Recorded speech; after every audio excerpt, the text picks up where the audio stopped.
Everyone, welcome back to TV Guys, the show that still hasn't solved the mystery of why we talk about The Office just so dang much. My name's Matt, I'm Brian. and we are talking about a murder mystery today. There's been a murder! All right, Caleb Crawdad. Immediately, office reference right out the gate. Right up the gate. Right away, I'm like, why do we talk about The Office? And I'm like, by the way, here's The Office. Also, it's not a mystery. It's because we like The Office, and like almost, if not all of our listeners and guests like The Office. So it's an easy wheelhouse. No That one's doesn't make complained sense. to us about office references. Nah, you know what? I don't buy it. I think you're full of it right now. Sorry. And just as Hey, tease, we will have some office episodes, plural, coming up later this year. we will, yeah. I imagine at some point too, we'll possibly talk about this show because I've seen the first two seasons and it's a really good show. But Only Murders in the Building just had its final episode this last week premiere. It hasn't had its final one as of now while we're talking about it, but now all of the answers or all the questions have been answered. And so because we're like, hey, what's something that we can talk about that's related to this? We're like, why don't we take three unrelated characters from TV shows, put them on a team together, and see who would be the best team to solve crimes? Yes. And so, Matt, I don't know if I set parameters for myself, which was, and we didn't say this was a rule, but for myself, I did not allow myself to pick two characters from the same show. Yeah, I didn't either. I have like some substitutes, but even my substitutes aren't like from the same show because I have my dream team, but I've got other characters because I don't want it just to be the team and then that's it. I'm like, I want us to talk about some other characters that are really handy or some Yeah. dark horses that you're like, why would you put them trying to solve a murder? Yeah. Because at first I was like, hey, here's all of these characters that solve murders in their show. And I'm like, no, I don't want to do that. So Yeah. I have three characters or three categories, and I have three options for each role. And I'm thinking I'm going to decide as we talk through it uh, what I'm going to choose. And we'll also talk about our backups as well. perfect. Well, why don't you give me? I don't. I, we can do it back and forth. We can do it back Yeah. and forth one at a time. That would work best. All right. So why don't you give me one of the categories and who you have as the key component of that category? I would choose the like the leader, like the person who's got their head together. He can be directing the team, knowing what needs to be done, and delegating. You do this and you do that kind of thing. And I think I'm going to go with Velma from Scooby Doo in the leadership role. That is such a fun choice. I'm very glad that you picked that. It's like, yeah, Scooby and Shaggy are the show. They're the interesting characters, but they're not the ones you want in the leadership role. And Fred, I feel like Fred thinks he's in charge. He does the same thing every time. He's like, all right, I'm going to go with the girls, and you two are going to go off by yourself. Or sometimes he's like, I'm going to go with Daphne, and Velma, you go with the other two. And that's all he ever does. Yeah. It's Velma who actually does the stuff. And Scooby and Shaggy sometimes like back into doing something helpful. But Velma's the one who keeps the team together. She is a good leader. Fred is all about getting with Daphne. So every single time, it's like, all right, there's dangerous stuff afoot. Daphne, you and me, let's go over here. I also have a picnic basket and a blanket already as well. So why don't we just take some time, pop open a bottle of wine, and see what happens? Pretty much. Some of that's context, but some of it's not. Like in the live action movies, they all but say it. Yeah, pretty much. And then my backups were Nancy from Stranger Things and Captain Holt from Brooklyn Nine-Nine. Nice. I too have a leader category. Before I jump into that, I want to go with this other one because I feel like the leader would be what ties the team together. Okay. So I started with you've got to have like the smart person. You've got to have Yes. the one that like everything's on their shoulders. And for me, I feel like the pinnacle of this, and even in the zeitgeist of pop culture, this is the pinnacle solve the crimes. And I picked Sherlock from the BBC show Sherlock. Now, there is a negative, of course, to this, and I'll start with the negative first, is that he doesn't work well with others. So when we're talking Yeah. about a team, I can totally understand why someone would be like, I don't think I want him on the team. And so that's why I have backups. And I'll actually, for me, I'll just throw in my backups at the end. We'll get to that. Okay. I want to get the team out first. Yeah. But I Sherlock, considered. of course, Yeah. I considered Sherlock, but I excluded him for that reason because I wanted all of mine are people who can work well in a team. And that is a very fair point. But for me, Sherlock, he's just that guy that things don't get past him, and he's very observant, very smart. And so I've got two others that like fit that, but Sherlock to me is like that pinnacle. And so because I'm building my team around Sherlock, I have to have people that can keep him in check. And so that's where my other two spots are going to come into handy. And that's why I think my team is strong, but Sherlock is going to be that backbone of wisdom and observance, I guess is the word. Yeah. I never ended up finishing Sherlock. I watched, I think, most of it, but I never ended up finishing it. I loved it.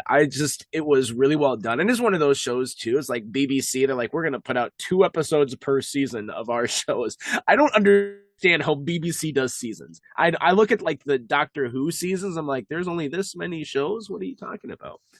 Well, you see that kind of with the Netflix shows, with like the Master of None and with the Stranger Things. Like, all right, we're gonna drop a bunch of episodes. You're gonna love it. When are you doing the next season? I don't know. A couple years from now, eventually we'll do another one. Like, Yeah, streaming caught up to BBC's method apparently. But yeah, when it was 15 years ago before Netflix was making content, it was just like unheard of. You're like, well, you're gonna have if it's a popular show, you're gonna have 20 episodes of it at least in a season. yeah, obviously the negative to having that many episodes, like The Office, Friends, Parks and Rec, they have so many episodes, is there are going to be filler episodes and episodes that are not so great. The positive is you have the real estate to like, you know what, we're going to do a fun episode. We're going to focus on this character that we wouldn't get to if we only had like 10 episodes a season. So there's pros and cons. We're gonna have Hurley find a van on the island. Yeah, which is a great episode. I love that episode so much.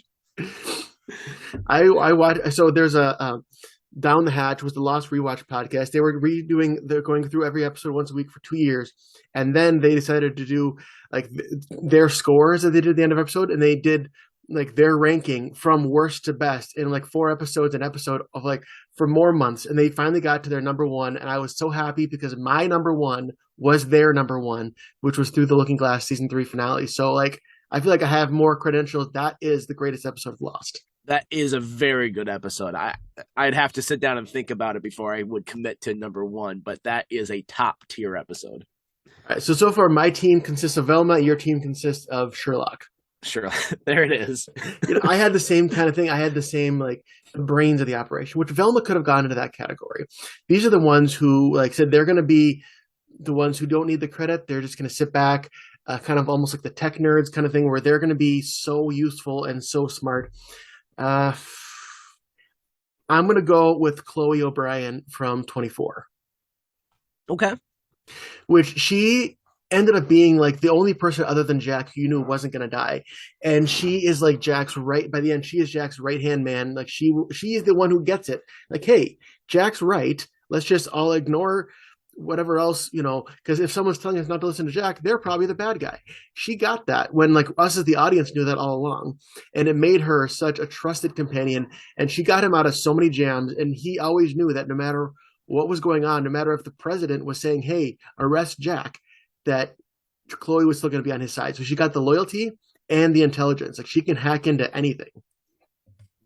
Okay. I didn't even think of like tech side for things, but that would be that's a strong idea to have. So I'm not against it. And then my alternates are Billy from Power Rangers, which is the original Blue Ranger, because it's the same thing. The show's ridiculous, but anytime they needed like, we need a new gadget, Billy invented it. Like it's lazy writing, but in the universe, he is a genius. And then the other one is Spencer Reed from Criminal Minds, who serves as that genius role. Like at one point, they were like, what did you do for breakfast this morning? Oh, yeah, I read War and Peace in its original Russian. It's like, okay, like that's kind of like the stuff they throw at him. Fine then. Yeah.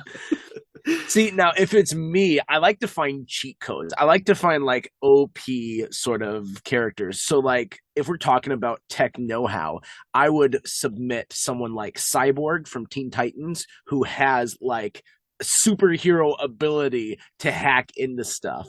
And speaking of superhero ability, that there's another character that would fit yours is I think his name was Micah. It's off the top of my head. It's been a while since I've watched Heroes, but the young kid, we find out at the end of season 1 that he has this talent where he can talk with machines. Oh And yeah, so I remember he that. can manipulate any sort of tech just to be like on a conversational level. He doesn't have any like tech know-how. He just it's like it's a person, and so he can manipulate it that way. I'm like, that would be how you would want to do tech. Like that'd be easier than any sort of tech genius in the world. Be like, firewall schmirewall, I'm best friends with this thing. Hmm. So that segues into my character because again, I'm looking at OP and I'm looking at also interrogation tactics, and so it's not like Sherlock is a bad interrogator. He would be able to recognize again the subtle nuances of people's behavior, but we do see like Watson take a front and center role a lot of times in the interrogation side of it, and so that might not be his forte.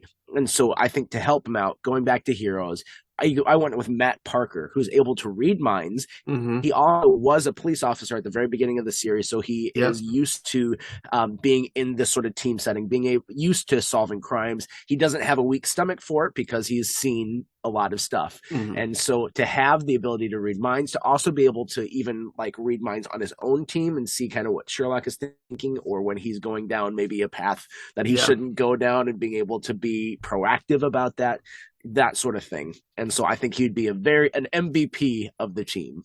I think so. I think that he is good. Like, he doesn't have the ego where he can let Sherlock have all the ego, but he is going to be good.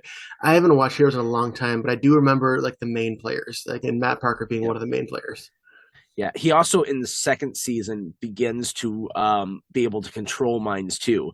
So, I Yeah. mean, if push comes to shove and he really needs to pull Sherlock back, there is the chance to be able to do it that way, but that's a bit manipulative. The one scene I really remember of him is like he like the whole like there's like a bunch of agents and police officers who are trying to find them, and he basically like just stands in the middle of the room and controls everyone's mind, saying like, "You don't see me," and like they're all looking for him. He's literally standing in the middle of the room, and they're all just walking around him, and nobody sees him. It's like that's kind of cool.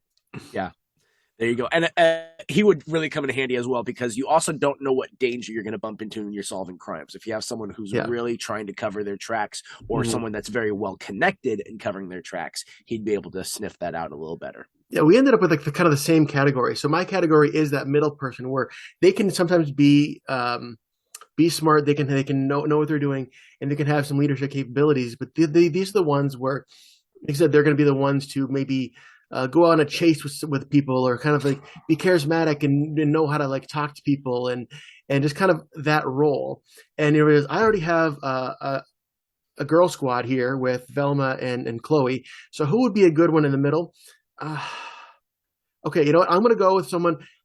Velma and Chloe will make up the intelligence for this person. And this is going to be a bad pick. I know. I'm going to go with Burt Macklin from the FBI as played by Andy Dwyer from Parks and Rec. You got the muscle. I was expecting another female and like have your Charlie's Angels sort of thing going on here. No, I do have a female on my backup for this category. Like you could just say like, jump in that pile of mud. And like, okay. And like, what am I doing now? Like he takes direction so well. And he's one who was loyal. He's going to be committed. And like, I just feel like he would be a great tool to use.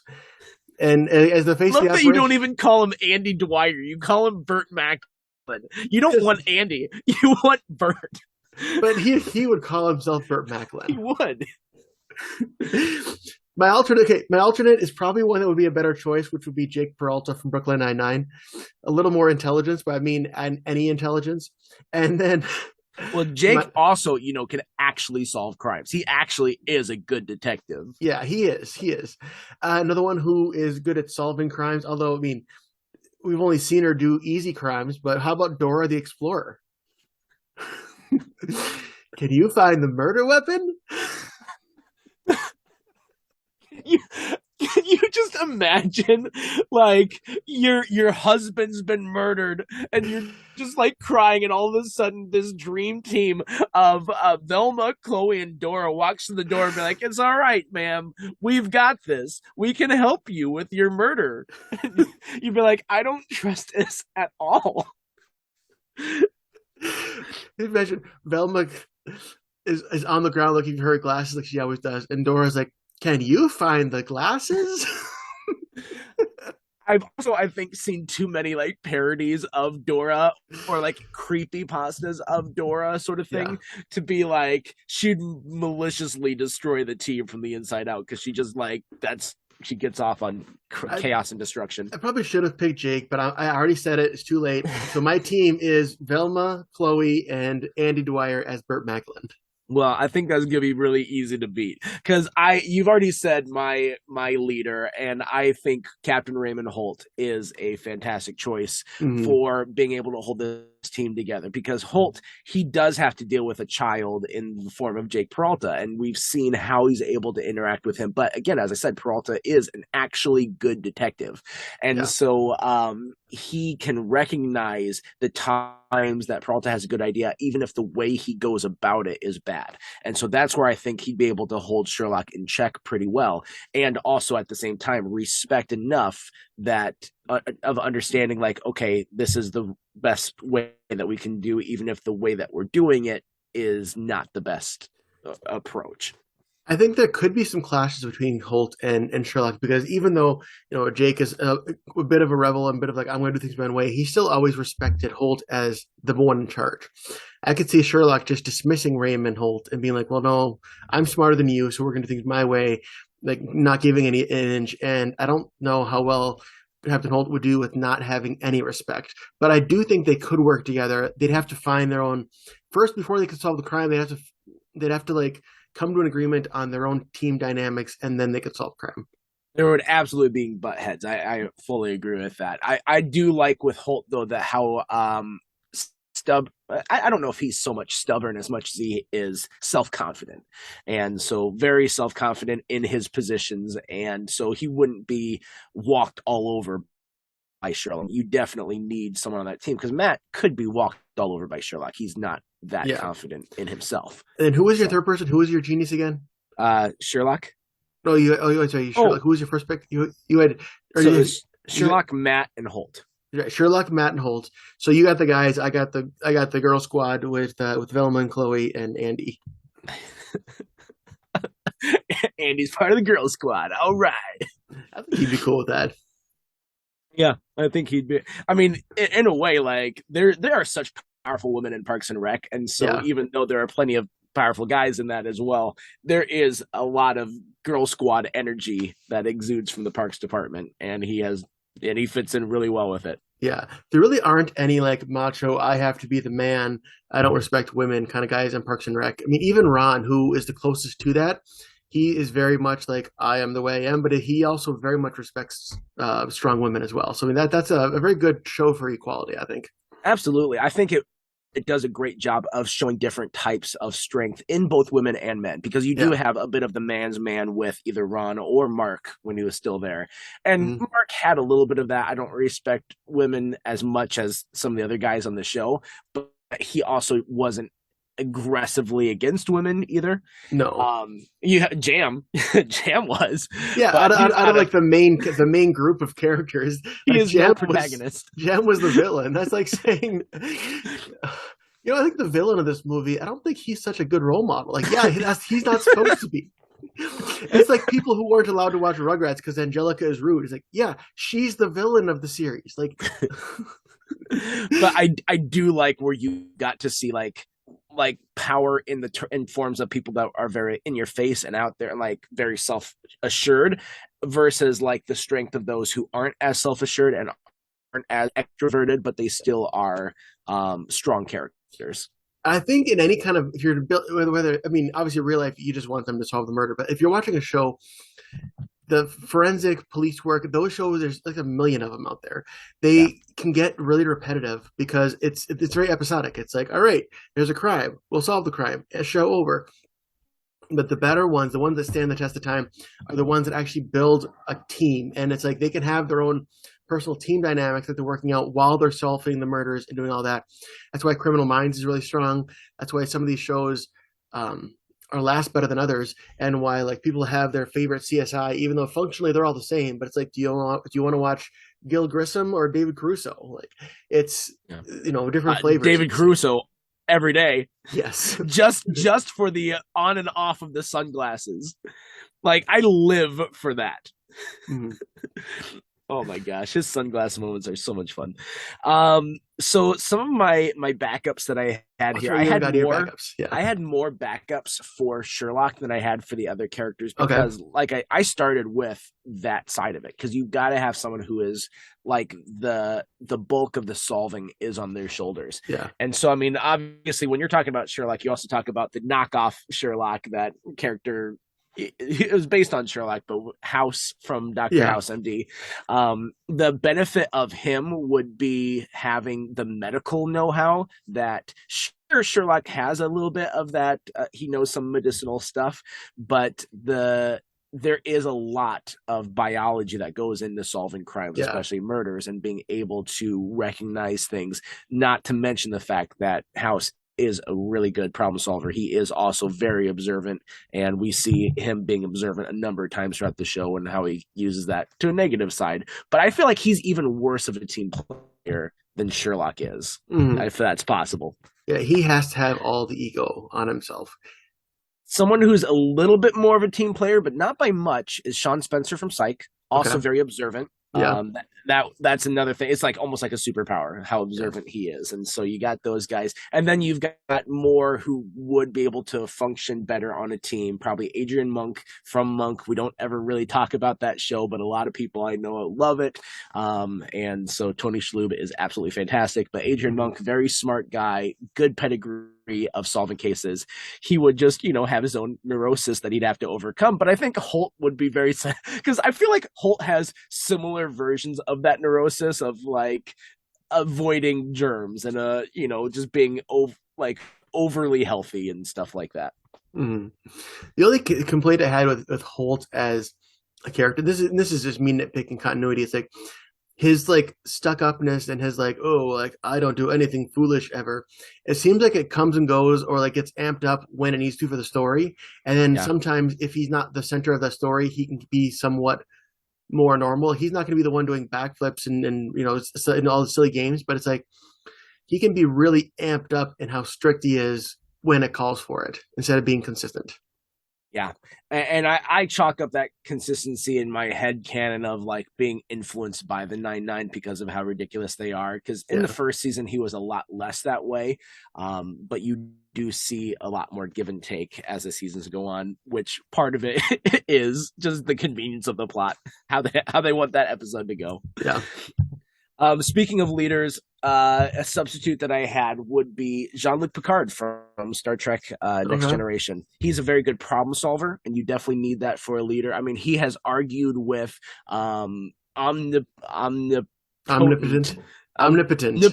There it is. Omnipotent. Sometimes it's hard with words. He has argued with omnipotent creatures before. And so like there's this collective known as Q that is like this omnipotent creature that's spread into a bunch of different parts. And so he has had those conversations and had to argue with them. Like the very first episode of Next Generation is defending the human race in like a trial sort of thing to that creature. And not only that, but he has turned no-win situations into wins. He's done a lot of really very good choices, but at the same time, he also knows how to lead a group, and he also knows how to trust in the people that he's leading. So Just real quick, I know the word omnipotent and how to say it from that Friends episode where Joey thinks Ross is saying, I'm impotent. And he's like, omnipotent. Oh my gosh, you are? Like, I remember that exchange. There you go. I remember it from Bible quiz because that's where I have my basis for a lot of scriptural stuff. Were you ever in Bible quiz? I was in junior Bible quiz. So my dad is like the biggest Bible quiz enthusiast. Like the last time he missed National Bible Quiz was because I was about to be born and my mom was like, we're having a baby. You probably shouldn't leave. for anyone out there confused, junior Bible quiz and senior Bible quiz, they were like academic decathlon Yeah. for church. Like like that's like even more nerdy than you like people will joke about how much of a nerd I am, but like that is taking nerdiness to the next level, I feel like. I don't know. Remember, like when we were in senior Bible quiz, like, and it's like we were the team that did the worst, but we also were the team that had the most fun because it was like me and like Alyssa Freitag and Ben and some random people, basically people who were in it because our dads were super into it. And like, so like when we had a break, other teams would be like nose in their book studying. And I remember we were at this one church and the church had like a closet with a hole in the door. And we were like, hey, there's a puppet, smash it through the hole in the door and like grab people's ankles and like go. And while all the other teams are just like heads in their books. And it's like, we're having fun at least. Oh my gosh. There are always like those schools and those type of like math club or whatever because I was in math club too because I'm super cool guys. Yeah. But like it's really funny to see the difference between like these prep school kids that are just like I have to take this so seriously, my life depends on this, to the people like us where we're like we're gonna have fun, and if we don't know the answer we might buzz in and just say a very very wrong answer just because we think it's hilarious. Yeah. But I did somewhat okay. I remember one point we had we had like the little like portion. There's like a little booklet of the book of the Bible we're studying, and we're here to like so we could highlight and do all that kind of stuff. And it was John, and our team motto was "Take John to the John." Of course it was. One year in junior Bible quiz, I was number 3 for our state, so I was actually pretty good at it. Cool. I know. You were one of the cool kids. I was one of the cool. I still am, sir. We had sweatshirts with nicknames on them. I don't know what these brags are that we're doing. These are the weirdest flexes. People are like, I don't feel like I can listen to you guys anymore. My respect level is just. Anyways, dropping. Did you have more backups to talk about? I had one more for like the interrogation side. Now this guy doesn't have superpowers. He just is really good at what he does. Did you ever watch the show Lie to Me? Yes. The main I remember character, that. Tim Roth, I don't remember what his character's name was. He was like he had studied like how people respond to stuff and like the very unconscious tics that people have their face or how they react to things, and he would be able to tell if they're lying or not. So I mean, for interrogation wise, outside of someone who can literally read minds, I feel like he is the best pick for that.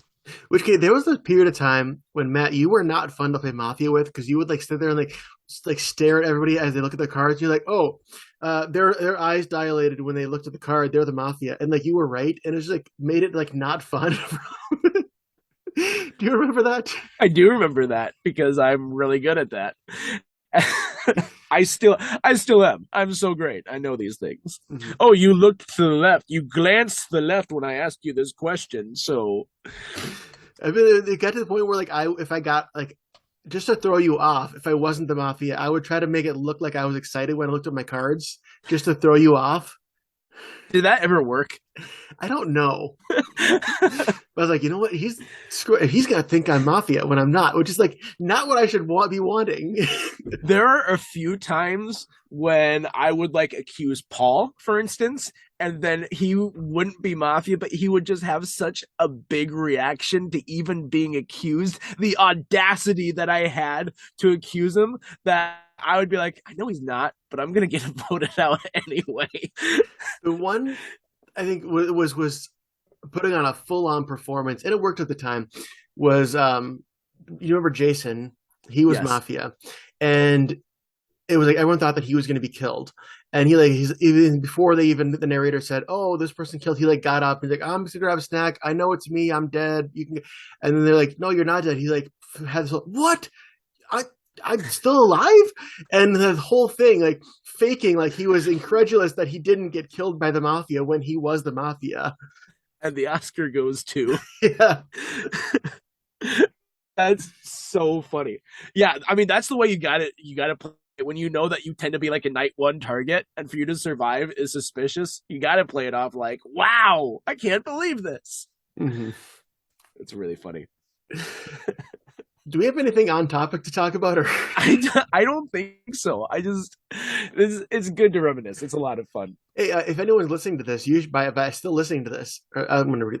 If anyone's still listening to this, let us know who your team is. Yeah, and let us know which team you like more. Do you like the girl power with Bert, or do you like the sticks up their butts with Holt and Sherlock and That's Matt? what you're going with for your team name? That's what I'm going with. Sticks up their butts. All right. Sounds good. Hashtag. Let's get that trending. No, let's not. That would be so confusing. Why is this trending? I don't even understand. So last week's trivia, we talked about the Muppets. We did. And the question was, what did Jim Henson initially make Kermit out of? And Matt said love, which could be a factor, but It's true. actually, Jim Henson cut Kermit out of his mother's coat and used two ping pong balls, or a ping pong ball cut in half for the eyes. There you go. So now you've learned if you need to create a Muppet, just take your mom's coat without her permission and just cut him up. You know, our co-host Beth from last week, she had this whole video where she faked being super sad because she had this scarf thing that it looked. Someone commented, "It looks like a dead Muppet," and she was like, "Oh my gosh, I've killed the Muppets for this thing," and acting like she was super sad. And I messaged her and I was like, "Just remember, Kermit came out of a coat, so it's like from clothing Muppets emerge and back to clothing they will go." And she was like, "That's beautiful." Well, that's kind of biblical. So, Matt, did you have trivia for this week? I did have trivia for this week. So one person I mentioned in my my backups is Sean Spencer from the show Psych. And you might be aware of this, but Psych in every single episode reused one prop. What is the prop that is in every single episode of Psych? I think I know this. I'll ask you when we're done recording. All right. And the answer is love. It's love. And That's next what makes week, a Subaru a Subaru. yeah. Next week, we're going to be talking about Breaking Bad. The first time we've done a full episode about Breaking Bad, and Matt and I are both in the process of rewatching it. And it's a good thing I did, because we'll talk about this next week. I am reacting to characters differently than I did the first time around. Yeah. Yeah, we're going to talk about a lot of these main characters, especially just to give you a little preview. As I'm watching, I'm like, I know that when I first watched this, I really didn't like Skylar. And now, knowing how things go, I can at least appreciate and understand her Same. position. I don't hate her as much. Yeah. And also, we won't be talking about the new Better Call Saul season in that episode, so you don't have to be like, well, I have to watch that before. If you're not caught up, we just had the finale, and the show's done, guys. It's bittersweet. It hurts my heart. Not done for me, because I haven't seen any of the most recent season. I'm gonna miss it. I'm just watching it, and I was like, oh man. It's an end. It's not just an end to Better Call Saul. It's an end to the whole universe, because they're not going to do more after that. So I think, and I don't want them to. No, they should. They just let it be. I've heard rumors that they're going to do some kind of This Is Us spinoff, and I'm like, no. The timeline is already messed up enough with that show. there's no way to do it well. I think we've gone to flashback, we've gone to flash forwards, and it's just just let it be. Yeah. When you find yourself in times of trouble and Mother Mary comes to you.